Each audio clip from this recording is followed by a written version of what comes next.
Estamos en la última charla del programa cultural, estamos cerrando el programa cultural con una charla para mí por lo menos muy interesante porque realmente es una frontera que desconocemos y tenemos la suerte de tener a 3 expertos, cada uno con un lineamiento y un trabajo muy particular e incisivo.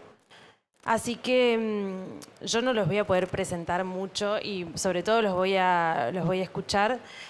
Lo que vamos a hacer en una primera instancia es una pequeña presentación de cada uno sus proyectos para conocerlos y después ellos entrarán en alguna discusión sobre esto, arte y programación, las continuidades, el lugar que tiene la tecnología y los nuevos medios, tanto en el arte, pero en la cultura en general. Y bueno, agradecerles a ustedes 3 por estar acá. Realmente es un lujo cerrar con esta charla. La charla va a ser en inglés, pero bueno, al final vamos a abrir algunas preguntas. Las preguntas pueden ser en inglés o pueden ser en español y ahí ayudan a hacer una traducción. Así que, bueno, muchísimas gracias por estar acá y, bueno, a disfrutar de esto. Muchas gracias, Cecilia. Y vamos a cambiar de idioma porque tenemos que conversar entre nosotros y no todos hablamos español. So I'm going to switch to English now. So as you can see, this talk is called Art and Programming. My name is Luisa Pereira. This is Alvaro Cassinelli and Surya Mattu. I thought I'd get us started with this, just to frame this panel, with this cartography that's made by Neri Oaksman, who's a designer and architect and professor at the MIT Media Lab.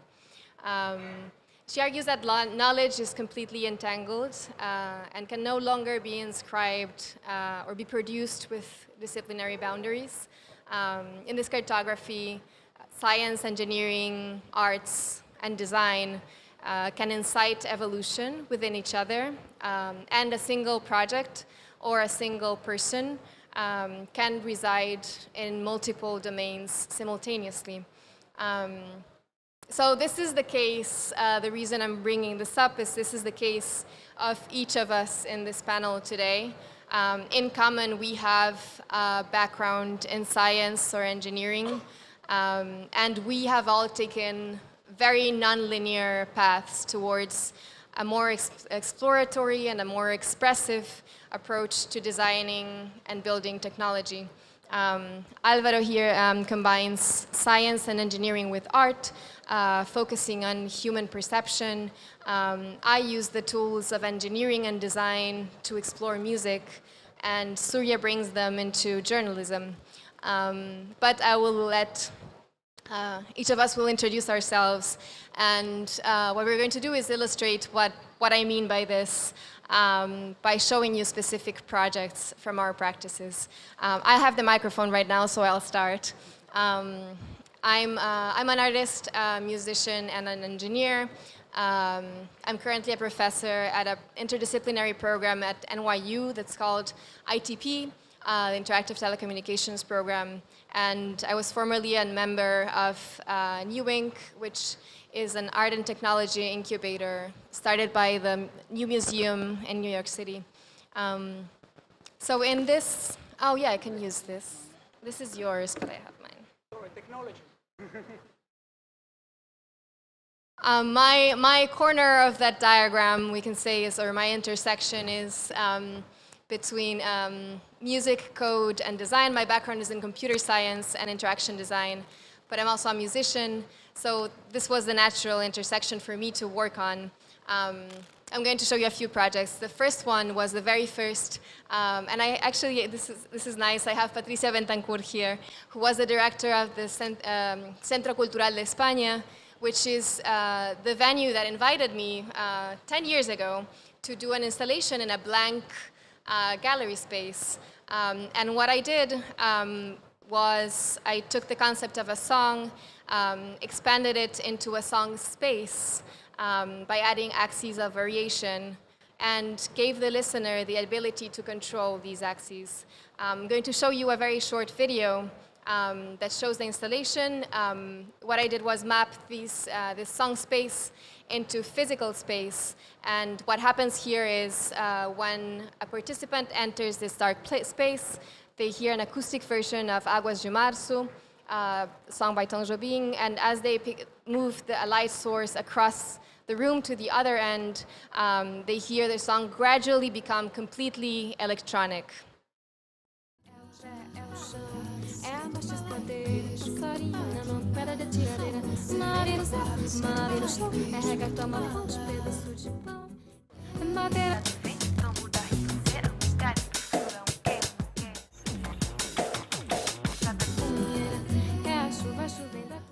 I think, Alvaro, you were actually there for this opening, and we were interacting with this together. Laura was also there, who organizes this art fair. I show you this. It's a 2010 project because this was the first exploration that led to further projects in different directions. The first one was strings. It expands on this idea of placing music in space. I made it with collaborators Monica Batt and Johan Diedrich, and it's a room-scale immersive instrument.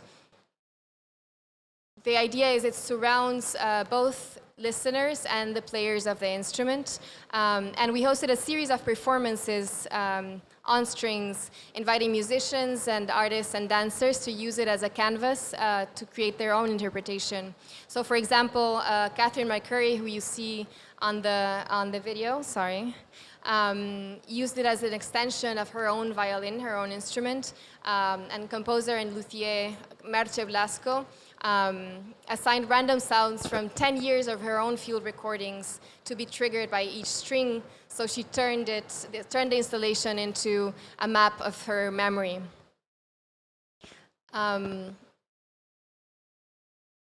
So this first project I show you, Caja de Música, also led me to deeper explorations of the rules of music, their programmatic representation, and also interactivity. I first looked into a period of music history where rules were described very, very specifically and in detail, and this was the Baroque period. This is Prelude number 2 in C minor from Bach's Well-Tempered Clavier, and it's a good example of what I mean.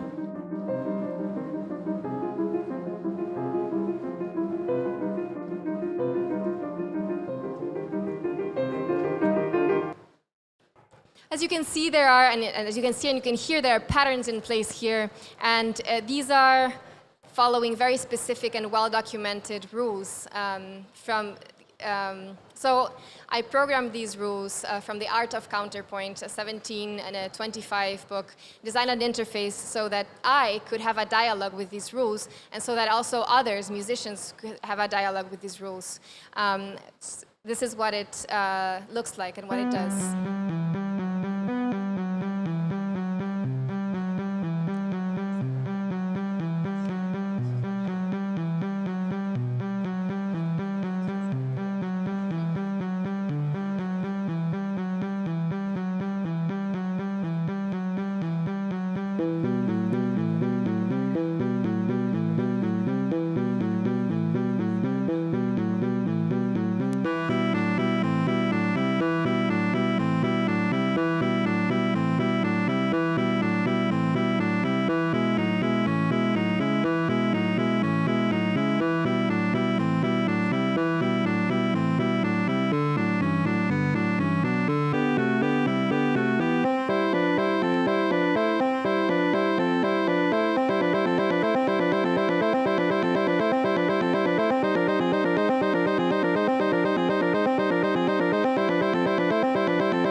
So I made a series of these devices. The counterpoint was the first of them. The second one made an interface for broader rules described on a book called A Geometry of Music by Dmitry Strumovsky, which was the first article on music theory to be published in the magazine Science, actually. And I made a third one where that played back punched cards of compositions generated by the first one.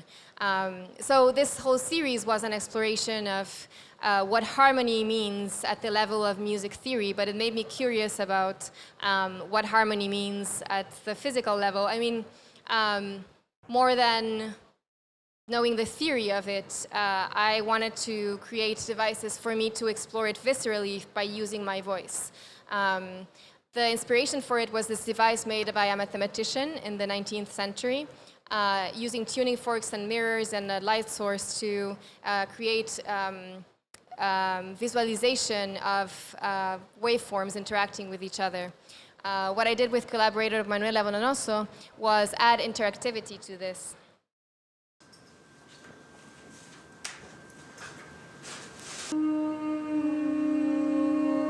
There's no computers here, just speakers, mirrors, and microphones. The next step was to add a third dimension, and here is a photo of a show at the Museum of Contemporary Art in Santiago de Chile. And we're still working. We're presenting the next version of this in Heidelberg in May, which will be a volumetric display, so a light sculpture where three performers will sing in harmony, or not harmony, in dissonance, but responding to this visualization in front of them. So I think this is the last project that I wanted to show you. Right now, as I was doing this presentation, looking back at this path, I realized that I am now going back full circle to the beginning. I started from the musical, a more musical piece level, then went down to music theory and interacting with music theory through programming and interface design, and then went down to the physical level and interacting directly with the waveforms. And now the project that I'm working on is an AI-based generative composition that is going to be in a hotel that's going to open in Manhattan in a few months. So it's always good to give these talks because you see what the trajectory of your work is, which you're not always aware of at the time. With this, I'm going to give it up for Surya Mattu. So we want to talk about your work. Give me the... Yes. Thank you. Hi, hello. Can you hear me? Yes. Hi, my name is Surya Mattu. I'm an artist, investigative data journalist, and hopefully over the next 10 slides, I'll try to explain what that means. Just so for some context, I currently work in New York and this journalism organization called The Markup, and I'm also a research fellow at the MIT Media Lab at the Center for Civic Media. So just for some context, I used to work as an engineer, and I've always been interested in the intersection of technology and society and the ways in which they shape each other. So I think technology, as when you work as an engineer, it's very clear to you that when you put new technology into the world, the technology itself shapes the way people interact with it, and that actually changes the way the people interact overall. So I've always been interested in this intersection and thinking about it from a technical perspective. And when I started working as an artist, I feel like this quote really summarizes how I think about this well, which is, I'll just read it out. This is from Kurt Vonnegut, the writer. I sometimes wondered what the use of any of the arts was. The best thing I could come up with was that what I call the canary in the coal mine theory of the arts. This theory says that artists are useful to society because they are so sensitive. They are super sensitive. They keel over like canaries in poison coal mines long before more robust types realize that there is any danger whatsoever. So this, I think, really kind of symbolizes the way, the interest of my work and my practice. It's to find the ways in which technical systems influence society and try to show those to people in a way that they might not be thinking about. So what do I mean by that? Here is an example of a project. This is a project I did a few years ago called From the Dark. And it was an investigation into Wi-Fi. I'm guessing most people here have used Wi-Fi in some form or the other. If you've ever had the experience, have you had the experience of going home and having your Wi-Fi, your phone automatically connect to the Wi-Fi network, right? People know this experience. So the reason that happens is because the way the Wi-Fi protocol works, it's constantly searching for all the networks you've ever connected to. So your phone is constantly broadcasting a history of all the places you've been and shouting it out into the world. So I was very interested in this because in New York, there were a lot of companies trying to use this same technology to sell advertising. They wanted to see where people were moving and what could be revealed by their Wi-Fi networks.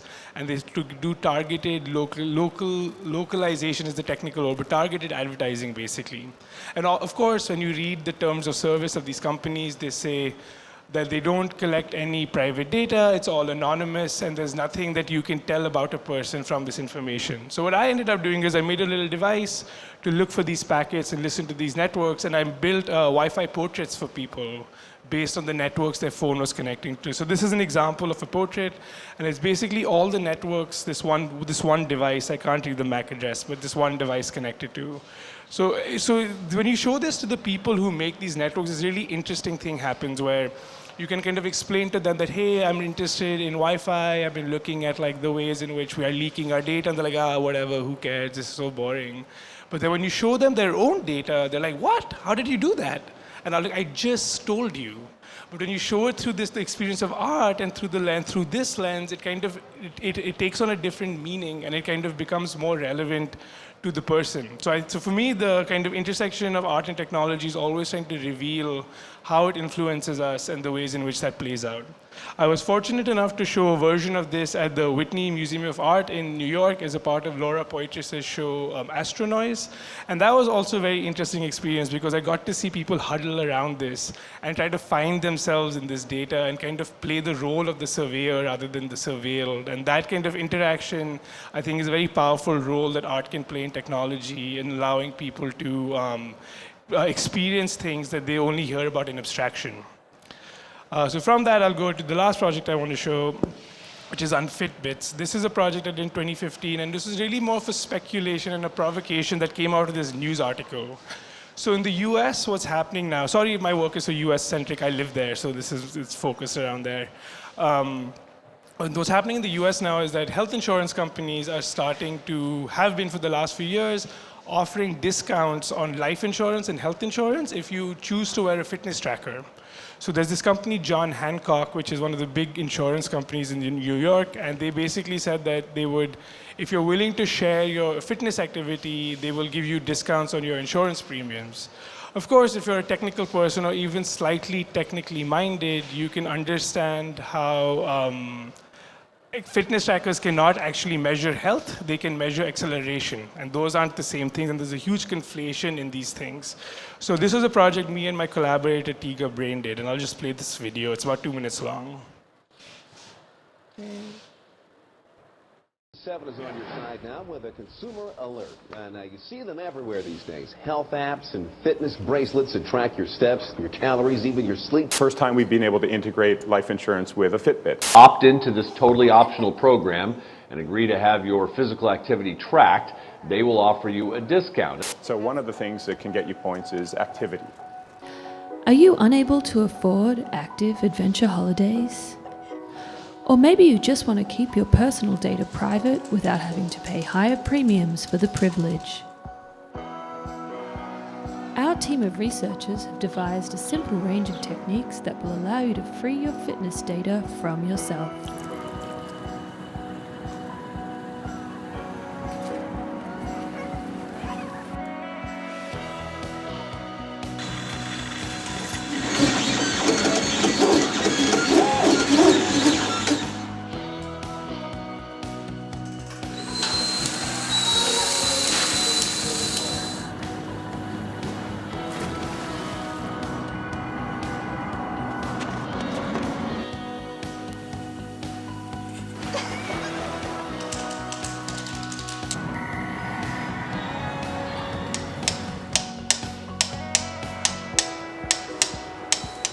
Free your fitness.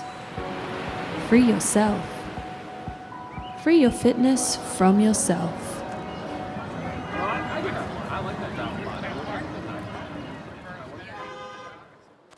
So this was a satirical startup which was trying to disrupt the health insurance industry by allowing you to free your fitness data from yourself. But really the goal was to kind of highlight the ways in which these technologies are laden with assumptions about how they're supposed to work and how people in power and wealth can actually take advantage of that and reduce complex things such as health and reduce it to something that can be monetized and tracked.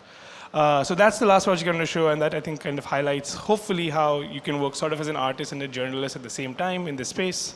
Thank you for listening.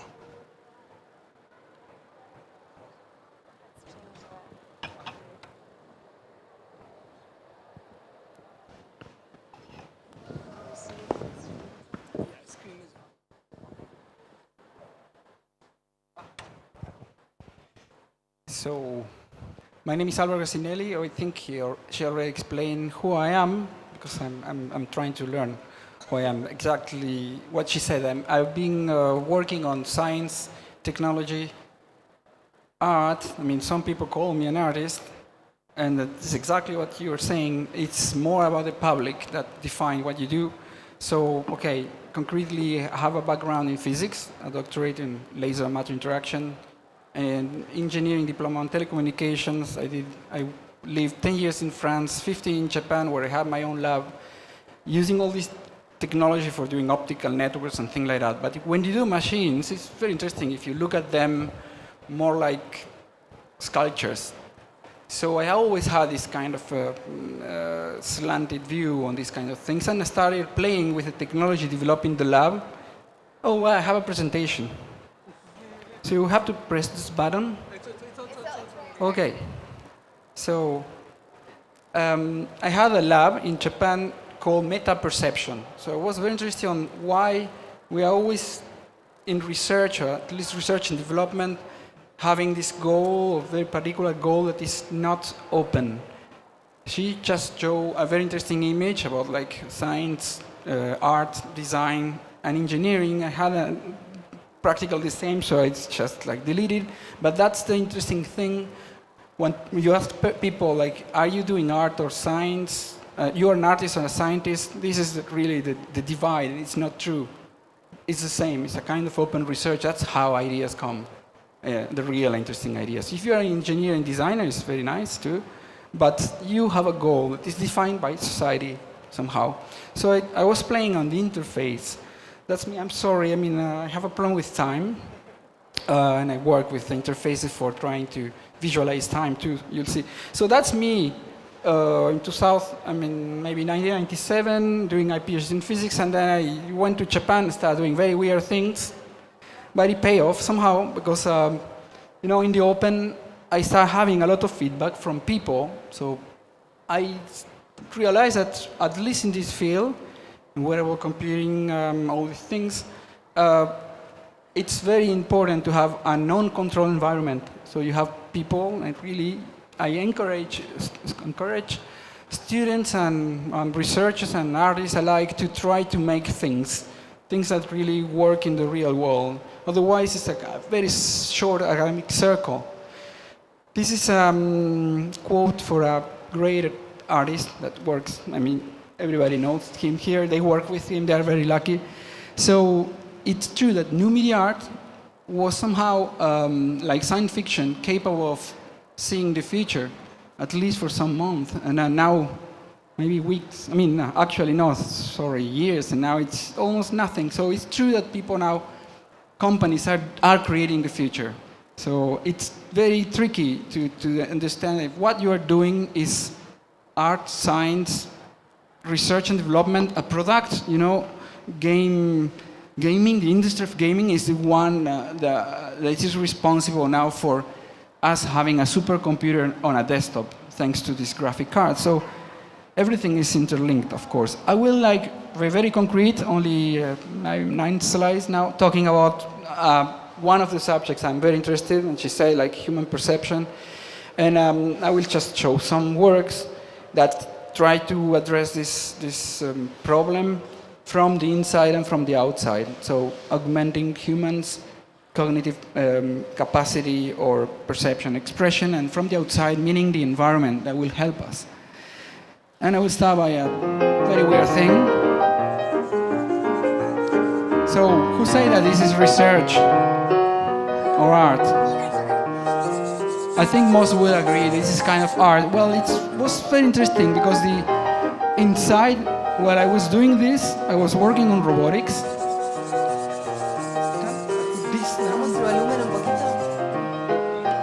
Okay, yeah.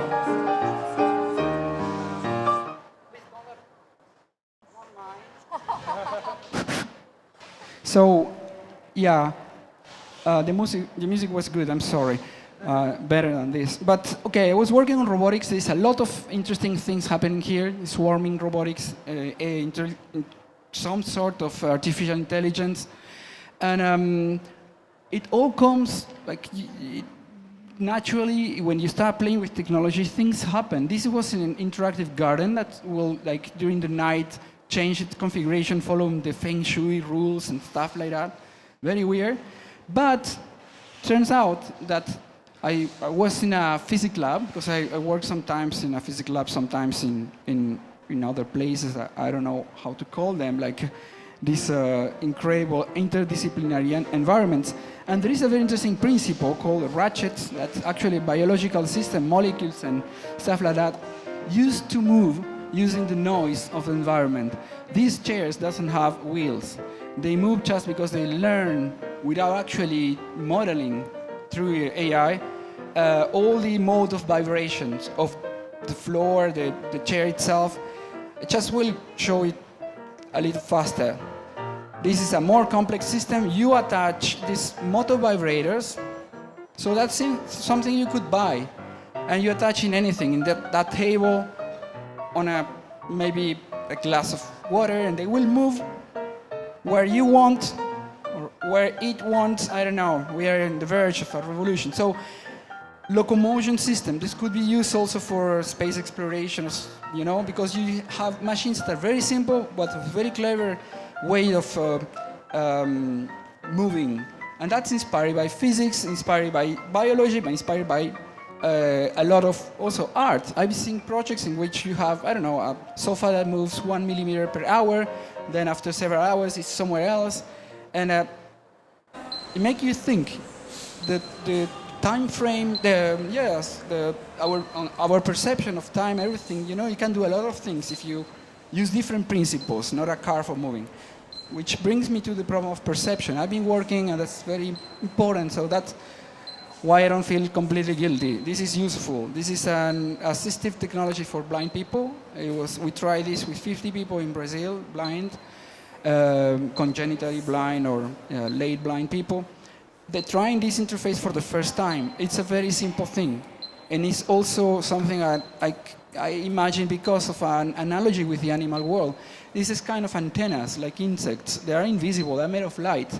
But you need only that information for evolving. You don't need eyes to see the mountain or the Trump Tower or something that could be really not necessarily nice. So the point is that you have to really go into the problem and think differently.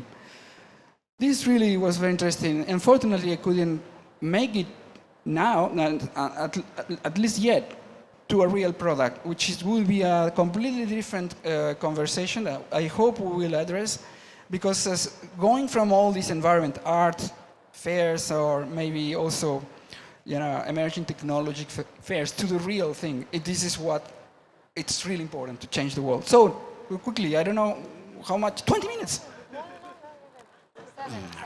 Okay, so augmenting bodies and mind. Of course, if you play with all this technology capable of seeing the world much faster at different resolution, at different scales in time and space and everything, how we can access that information. So there are many techniques. Of course, you have your schedule on your phone.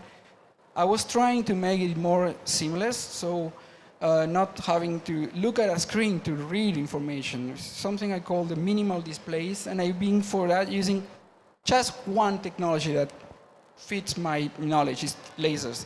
So I was trying to see, for instance, what you see there, laser aura, is a kind of joke project, but serious in the background. That what if you use the background? Well, I look at you, you have a background, and I use it to actually project information about you instead of having a Google Glasses or something like that.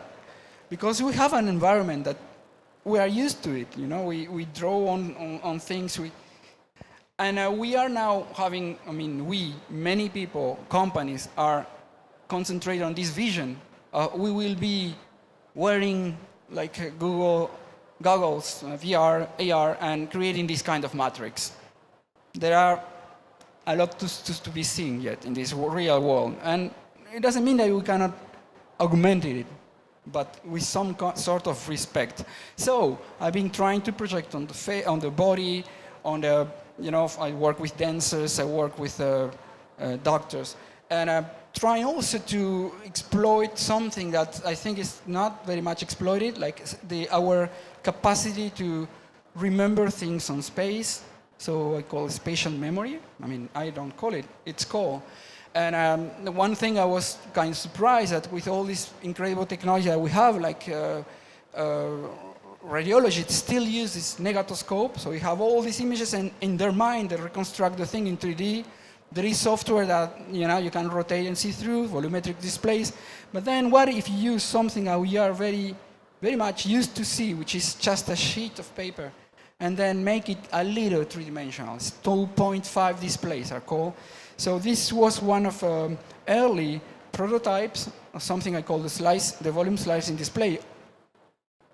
It was 2006, so we didn't have the Kinect, all these tracking devices, so I had to make everything by myself. And this is why you can go and really have new ideas. Otherwise, you will be buying stuff off the shelf, and you create Kinect art. You create things that are really, you can name it by the tool that you're using. It's like how you see a Raphael and you say, yeah, this is oil paint. So this troubles me. So this is another interface. Well, 2004, well before you have touchscreens. So kids were looking at this work. It was my first work of art. We're telling them, don't touch the screen, don't touch the screen. So see, by just changing something, the locus of interaction is the screen you're seeing there. If we were kids, we were trying to, like going faster because I'm talking too much by sliding them. No, we're used to certain ways to interact with technology. So art brings you the possibility to reimagine these things, where the action happens, what I'm looking at. And this can be also used for science. It's really a feedback. This is a kind of serious project again. I work with neuroscientists that are overwhelmed by the number of papers published every month. They cannot follow. So we thought, well, we are using social networks, Twitter, all the stuff, or Facebook to say, hey, I'm eating a chocolate cake. Why, if you really use it for something useful? Chocolate cake is good, but so of course people use social network for that. You have a lot of academic websites. But what about using it with spatial memory too, and in real time? So the idea was that the brain, and here's just the brain, was like a Google map, basically.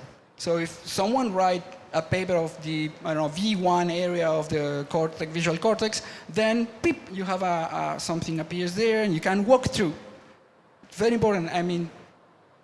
It's much more efficient than having some search, Google search for papers. So this idea that we really are made for understanding space. Well, not me, my desk is a mess, but still, I know where things are. I'm not joking, a little. So, which brings me again to one last thing, and then it's almost over, not true. What I call the physically augmented networks. I'm showing this because we will have to discuss this. This is a project I try to do here in Uruguay with Plan Ceibal. I work for intermittently for some months, trying to do something complementary to the one laptop, to the ¿cómo se llama acá? La Ceibalita. Because I thought that, okay, great, it's fantastic. You have a computer, with an operating system. Now it became Android, no more like a sugar, which means that you are again like using consumer technology, and we need local solutions. And something that is very clear, that if you use this laptop, you need a wireless network, you need all this infrastructure that other countries have, and we have a lot of space. And people who maybe don't need a computer, okay, you have a cell phone, but still a cell phone is something that we buy from others. So why we don't create our own kind of network, completely ad hoc, and you can even break it because it's for children, so they can see what's inside, which is super important to empower people. So this thing was supposed to cost $5. It cost about $10, but I ended developing it in Korea. So it's a kind of construction kit. If you touch the modules, that means that kids have to play como la tapadita, to exchange sensors and actuators, and then they keep the connection up to 16 kilometers, meaning that you can have neighborhoods and even people on the I mean, I don't know. My English is not good when I'm in Uruguay. Well, it's never good, but anyway.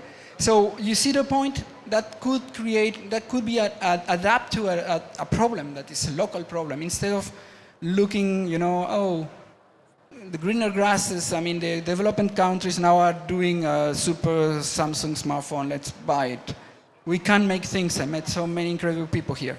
So, just quickly, I've been playing with all these things, and very weird things happen. Like if you use light, they can touch it because you use laser with sensors to make actually music, to augment, for instance, in Finland for the World Cup, on skiing World Cup, to track people and augment the memory of their traces. So at the end of the day, you could see what did I do, or making games, you'll see like a Mario thing, so you have to have points, and it's connected with your phone, so you collect the points, stuff like that, you know. And if you buy a normal projector, you cannot do it. It's 300 meters wide. So why? Because I made my own stuff. That's the thing. The empowerment is important, and for that you have to avoid this idea of the black box. You know, I have a phone. It's just a kind of soap bar, black soap bar, and I don't know what's there. Okay, you can create apps now, but still, you're not in control. So you don't open new design dimensions. You're still using the development tools that they give you. Another problem, of course, and then only 2 slides, is and it's good what I said about the smartphones, because the problem is like everybody has to have a computer, a phone. Everybody has to have all this expensive stuff, which also create a lot of waste. But imagine, we don't walk with a flashlight. We use just one bulb there, right? So why not? I'm not the one who was, and the only one who thought about that, of course. But why not using this ambient intelligence, where you're using the power of your computer, phones that you are not using now, for my advantage? They're having, of course, a lot of research on that. But here the idea was to actually use a little sophisticated kind of projector to project what is called in design field affordances. For instance, if you look, the mouse is moving there? No? Okay, you see a girl with a banana. Actually, the banana... Okay, ¿una más qué?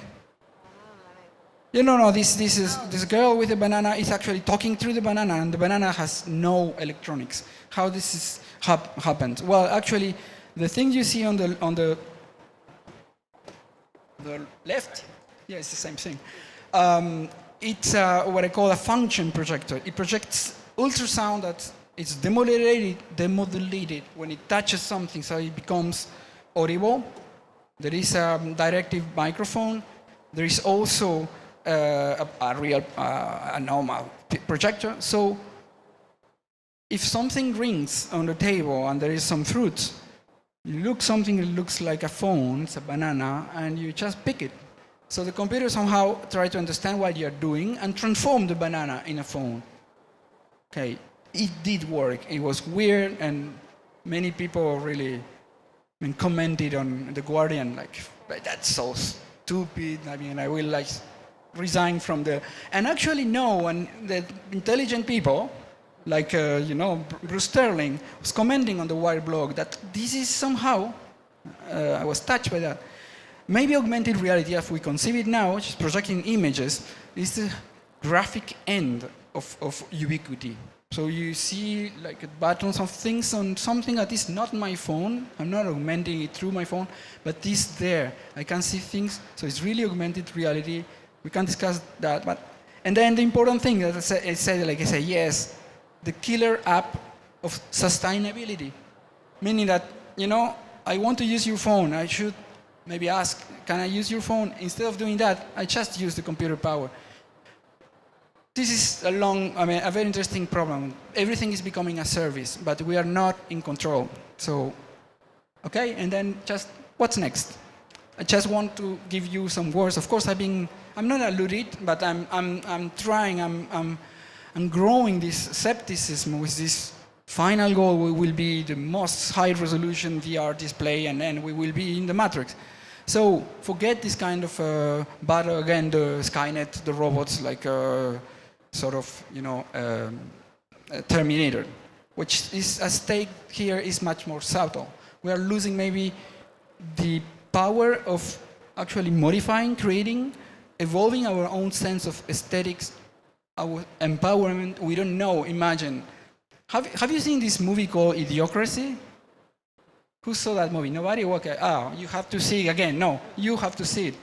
It's very interesting because it's a future in which, and I may probably start in the panel. Sorry, that's how I am.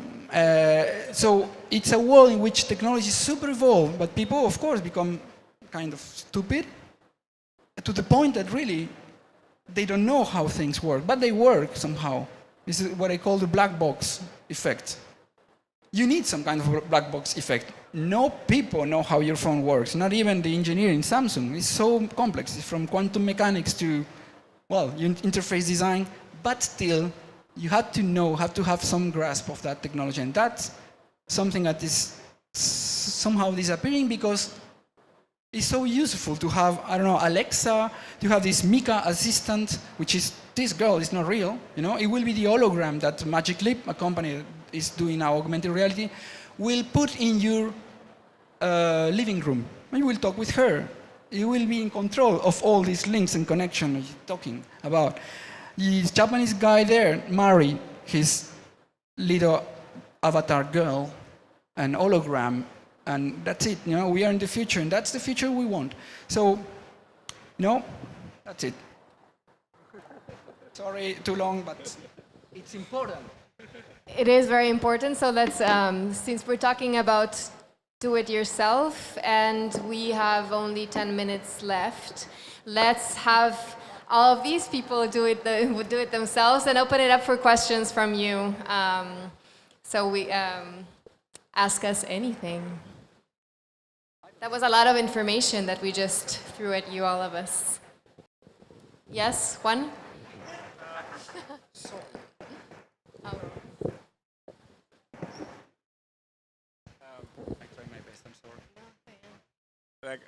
Also on the topic of creativity and independence and how this moves away from the mold, from the typical path of people doing software engineering or doing design, and the combination of all these things is how have you found opportunities to do these things in the world while still surviving and having food to eat? How do we is a question. I think I've known both of you for many years, and I think what we have all been doing is at least 5 things at a time with a constant sense. And I'm actually speaking for all of us, and I know I'm speaking for all of us, so with a constant sense of uncertainty. But also, as years go by, you see also the result of that, of things coming together at some point. And after you've seen a couple of cycles of doing this, this, and this, seemingly unrelated projects or seemingly unrelated areas, and you eventually see them come together. For me, it was first engineering, music, design. They came together, and then you add something else, and then you develop a resilience for the uncertainty, and you keep adding more different things. I'm getting into abstract mode, but so how do you make it work? We, in concrete terms, you either teach or as well, or you, part of your time is dedicated to, well, the new media art world in itself is not the most developed economically, because it's very hard to maintain these works, and I think we all, and we are Surya and I at least are in the New York scene, and we know that what I just described is probably the case for even the most successful new media artists. We are all doing 100 things at the same time to make it work, and yes, and having different streams of where the money comes from. Does anybody want to add to that? I don't agree. No, it's completely true. Yeah. Well, now you can collaborate with many people around the world, but this still takes time. Yeah. I mean, I don't want to add things. He's totally right. Yeah. We are all struggling. I mean, like everybody, but sometimes the problem is that you don't know, you're not sure if this is a good idea. So if you don't do it, so if you have an idea, you have to do it well, and not half done. That's a problem. So yeah. And it takes time. So short answer is, yes, the lows are lows, and the uncertainty is constant, but their highs are really high. Other questions?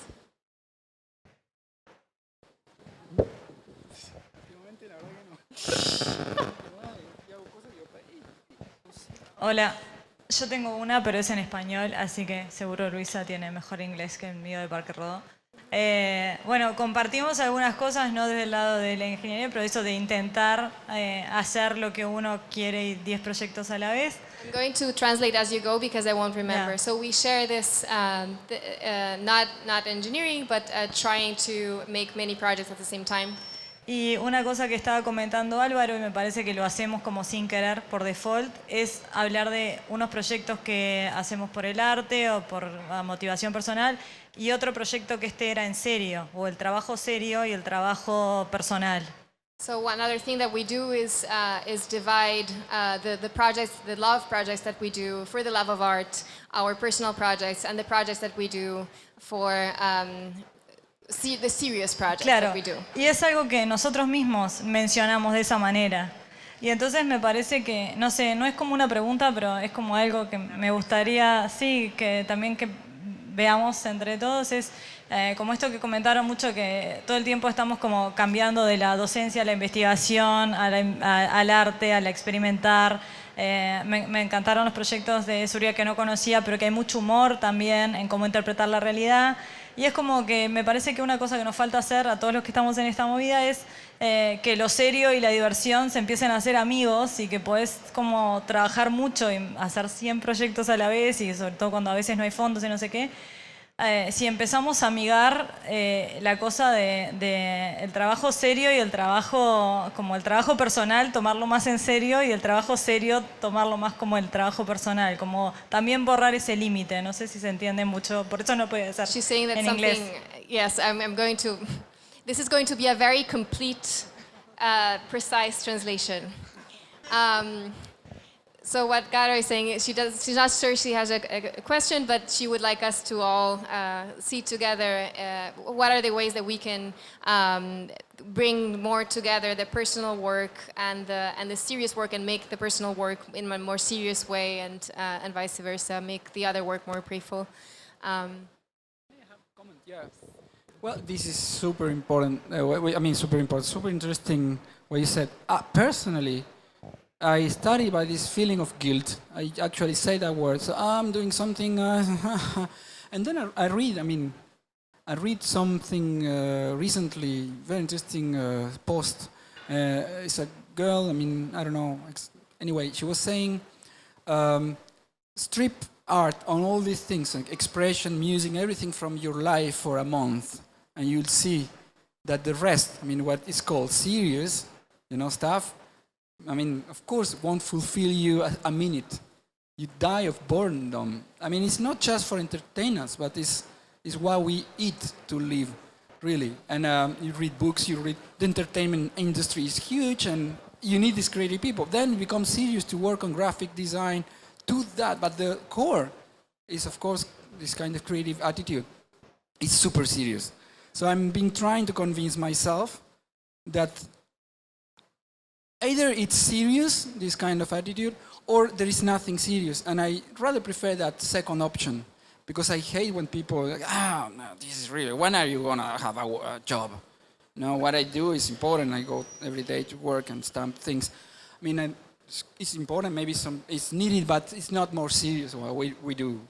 And the only point where there may be a kind of critic is true. There are things that are maybe not well done, not with all your heart. I mean, even artists start just to play to sell things and they go astray somehow. But there is this ethics. The ethics is serious in a way. Okay, that's the only thing I have. So, but ethics of work, the rest. I'm going to bring it down from the level of philosophy here for a second, and I'm just going to tell you that serious. when I moved to New York, I noticed. I think what you're saying is in a way more so in Uruguay and Brazil, at least in South America that I know. When I moved to New York, I noticed that in the circles that I was, the personal things were just people, what are you up to this weekend? I'm working. And then you asked, what are you up, what's work? They might say, I'm rehearsing with my band. Or they might say, so I started incorporate. So now for me, working is any and all of these things. And I don't make the distinction anymore. That it might not be, it's a cultural thing for sure.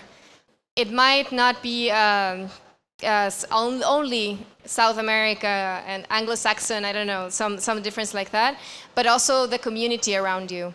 And I think that it's if you find a community that considers these stranger interdisciplinary explorations work, that's all you need. I think, that said, I think one person that really has found a sweet spot here in this respect is Surya. Do you want to talk a little bit about that? Because you have serious work that's also really fun for you. Well, I got lucky. Someone's paying for it. And I think that's all I'd say is, that's all I'd add to it, is I think in the world we live in, it's kind of hard to find people who pay money to do work that incorporate the values you believe in. And I think, especially as artists working with technology, I feel like one of the roles we play is to actually highlight the values we are bringing to these systems, because they're so invisible in the interfaces we use that we don't actually see them, and those conversations are happening 4 steps back. So I think, I don't know. I think like if someone paid us to do it more, it would happen more. And I think one of the things that you are doing is doing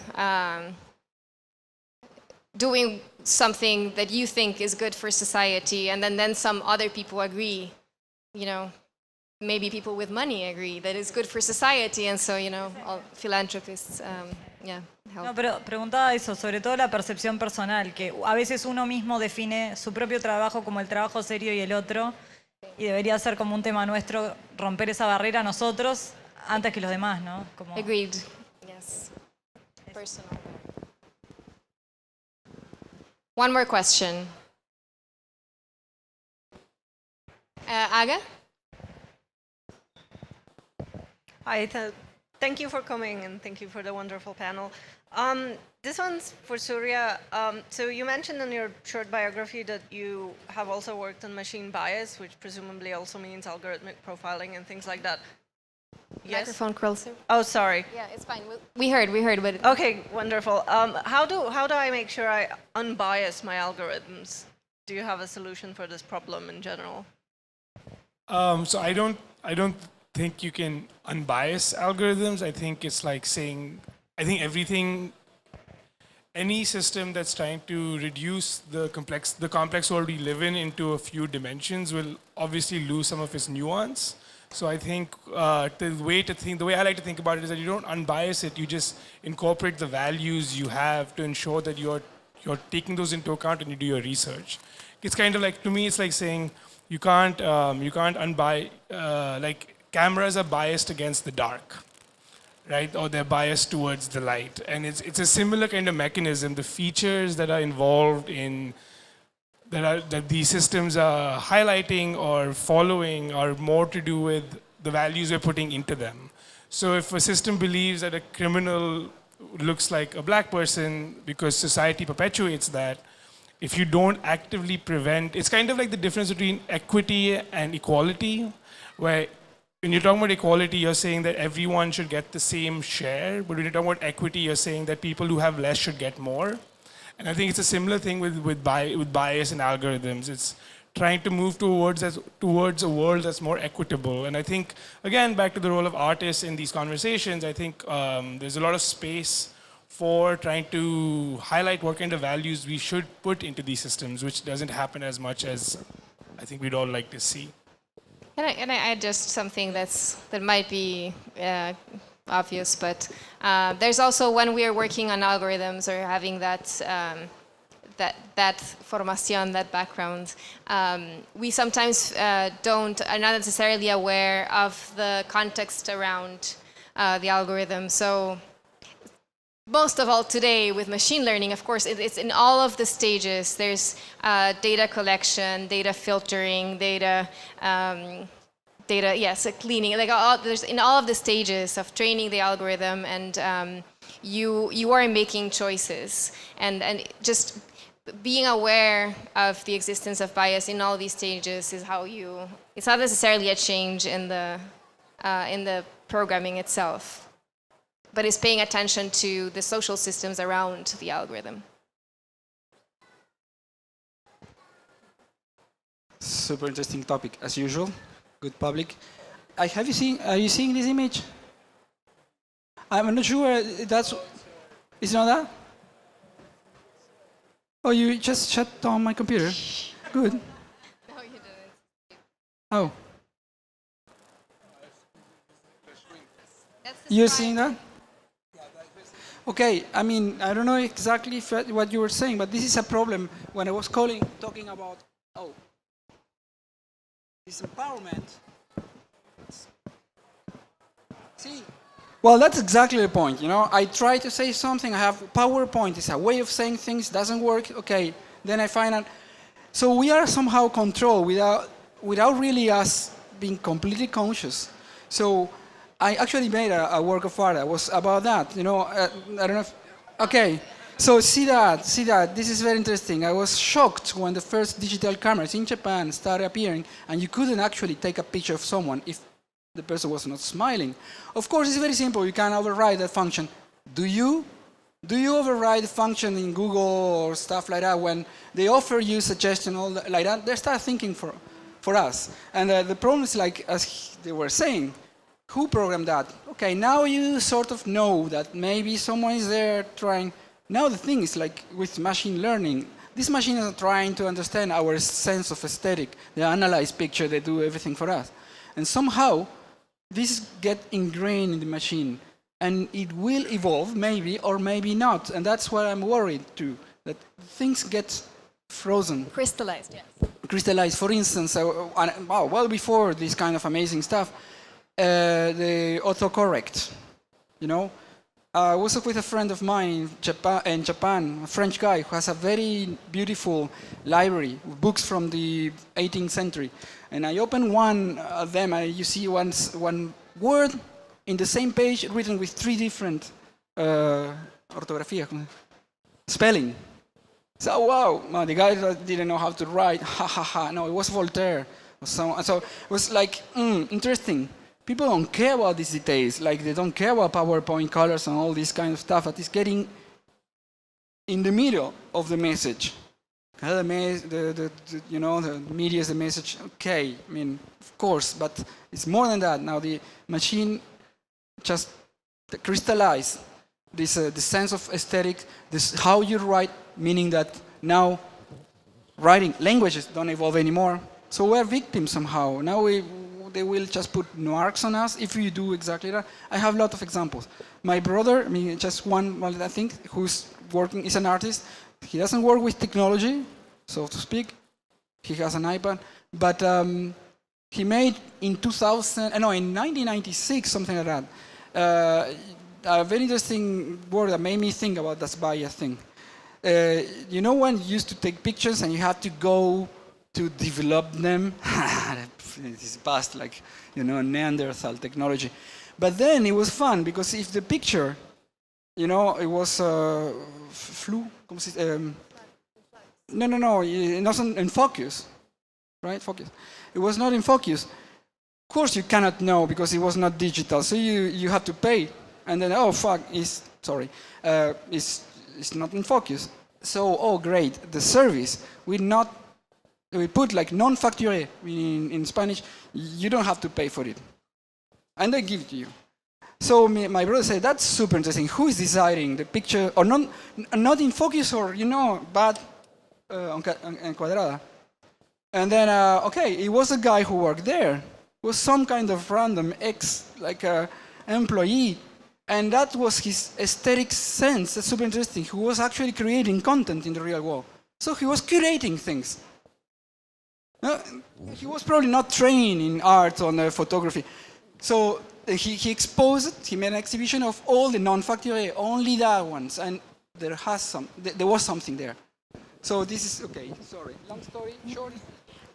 I will say one more thing. I think bringing it back to the question: if I was programming the algorithm that detects smiles to include in a camera, and I'm worried about the algorithm being effective, I will consider it successful when it does detect the smiles, and I'm not necessarily thinking about what does it mean that and it's probably, you know, maybe the smile requirement is really applies only to women's photos, because this algorithm was trained on millions of photos of men and women tend to smile more.